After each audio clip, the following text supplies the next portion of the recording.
Los Angeles has always been notorious for the most punishing highway traffic in the world. Now, it's an impossible journey for millions of travelers. But tonight, Mike Watkiss takes us along as one man maneuvers through the mess on a dangerous mission just to get to work.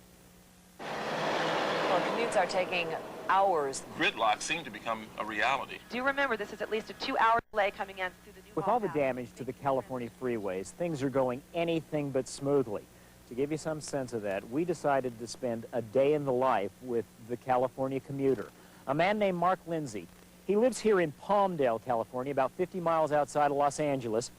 It's just before 3 a.m. Mark should be getting up for his day at work. Let's go in and see what's happening.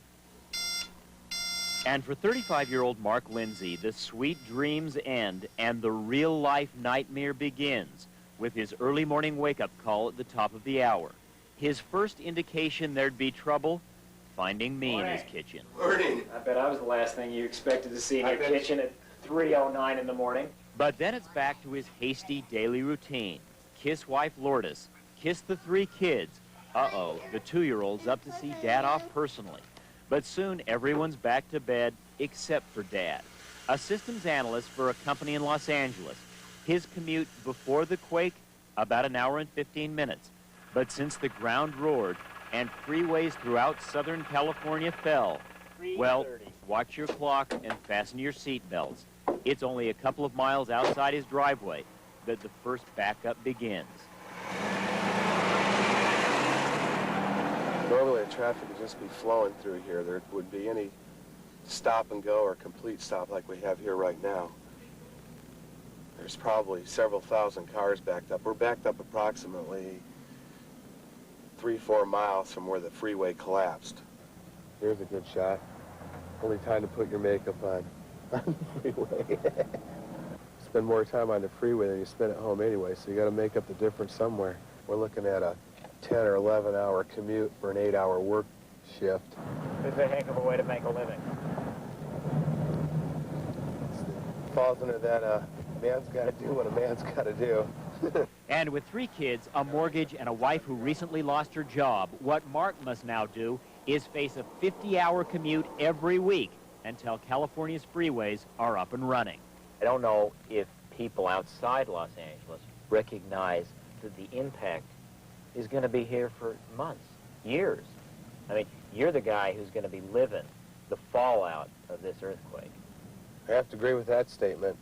The impact to myself on this freeway, the impact on my family, the time spent away from them, the impact on my job.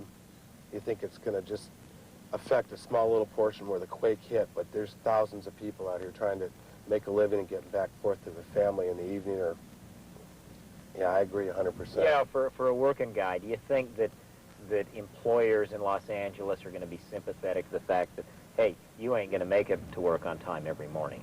I think initially, but the new wears off in a hurry, and it's a total different focus here. They're not focused with your commute. They're not focused with your problems. They might be somewhat understanding for a while, but that'll fade, and then reality will set in, and you have a job to do, and that's what you're paid to do. And finally, in more time than it would take a commercial airliner to fly from New York to L.A., Mark made it to work. 5-hour commute. I don't even know why I come to work. The boss, man, I'm in trouble. And then, after 8 hours on the job, Mark is, you guessed it, ready to get back on the freeway and do it all again. You know what? You're going to be spending a lot of your life behind the wheel, my friend. I guess that doesn't come as any startling revelation to you. The rock and the hard spot syndrome. I don't have a choice. Yeah. Got to go to work. And then, more than 18 hours after he got out of bed, Mark Lindsay pulled back in his driveway. Thanks for the ride. Daddy, you're home!